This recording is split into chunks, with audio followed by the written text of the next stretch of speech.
It had been another gloomy, gray day. Katie found out that when you do a puzzle 7 times in a row, it gets a little boring. Orbie learned that building a couch fort was fun for 1 day, but not for 3. And they both discovered that when you've been in the house for that many days, the house feels smaller and smaller. Even the inside of the house seemed gray. It had been rainy and cloudy for so long. Katie and Orbie had played everything that they could think of. Maybe making and drinking a homemade banana milkshake would be fun. In the kitchen, Orbie opened the fridge door to pull out the milk. As he lifted it up to the counter, Katie reached for a banana from the fruit bowl. She bumped into Orbie's arm, and the milk spilled on the floor.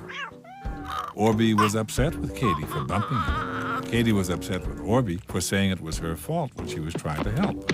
Dad, who was trying to do some work, got a little annoyed at all the noise, and Mom came up from the basement to see what was wrong. When everyone explained the problem, Mom sighed.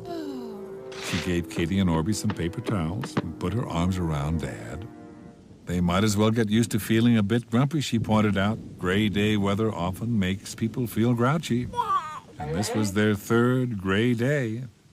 Mom tickled Dad and told him they should all give up trying to be cheery and get right into the gloomy gray day.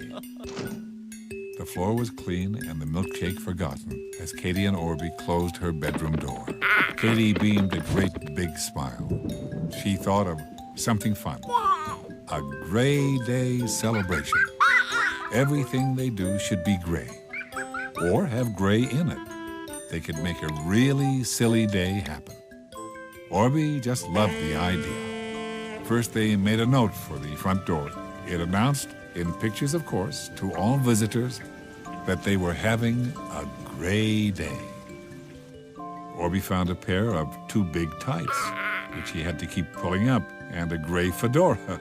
And Katie found a long gray dress with bright colored buttons on it.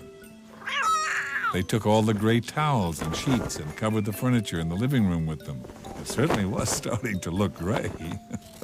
They made gray construction paper placemats for the dinner table. Katie asked Mom if she could paint the candles.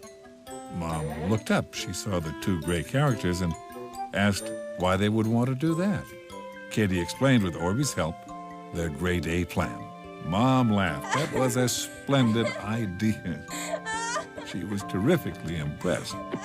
Dad came in to see what was so funny on such a gloomy day, and they all told him. Immediately, Mom and Dad wanted to join in and hurried off to get changed for the gray day. Katie and Orbie painted the candles and made a painting of raindrops for the fridge. Just as they were scratching their heads thinking of another gray thing to do, the doorbell rang. It was Yi Ping under a beautiful Chinese umbrella. Well, Katie grabbed Yi Ping and pulled her in, and Yi Ping waved goodbye to her mom outside on the sidewalk. The friends told Yi Ping about the day, and Yi Ping wanted to play too. As she pulled off her rain gear, they told her they were creating gray things for a gray day. Yi Ping loved these friends of hers. They were so much fun. And she looked at bright pink Orbie stuffed into gray things and asked if a play about gray would be fun. Well, with that, footsteps clattered up the stairs. They all loved the idea so much. There were rumblings and delighted squeals coming from Katie's room. Soon they were ready. They called out for Mom and Dad to sit in the living room for the play. Mom and Dad, now dressed in gray, chuckled when they saw all the gray towels, sheets, and placemats. And the 3 friends barely realized Mom and Dad were even there when they came down. They were so gray, they fit right in with the room. Everybody giggled. And Orbie was now wearing an old turtleneck of Dad's that was cinched at the waist with a belt. A gray balaclava was pulled down over his head. He looked terribly funny peeking out of it. And he yanked up his tights. Orbie played the color gray.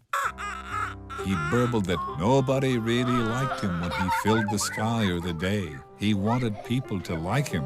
Orbie walked like a popping, tottering penguin, which was silly to watch. Katie was dressed as the color orange, and Yi Ping was the color green, and they told him that if he wanted people to like him, he'd have to cheer up. Orbie pretended to sob. He couldn't cheer up because he was gray. Nobody liked him.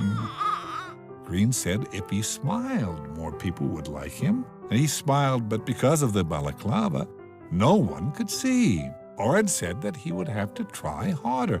Orbie smiled wider, but still nothing showed. Orange and Green both shouted, "A huge smile!"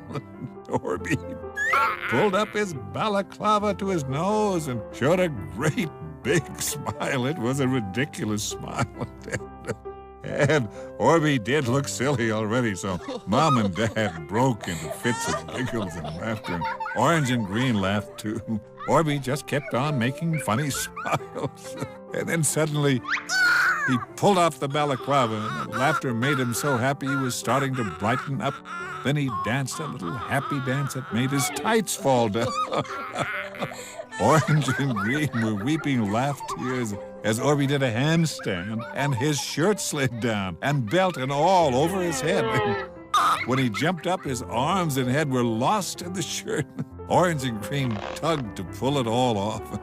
And Orbie looked at the audience with a huge smile and tooted that it was strange, but he didn't feel gray anymore. Mom and Dad stood up and cheered, and the three actors bowed. The Gray Day play was a wonderful success. That night, Mom made the grayest mushroom soup with crackers. Dad put on some low, sad, sort of made-you-think-of-gray music. And at supper, Mom told Katie and Orbie that with all of their hard work, every gray day in the future would be wonderful because they would never forget this one. And she was right. And I hope if you have a gloomy, miserable day, you'll get right into it too and make it the best gray day ever. I just know yours will be marvelous too if you give it a try.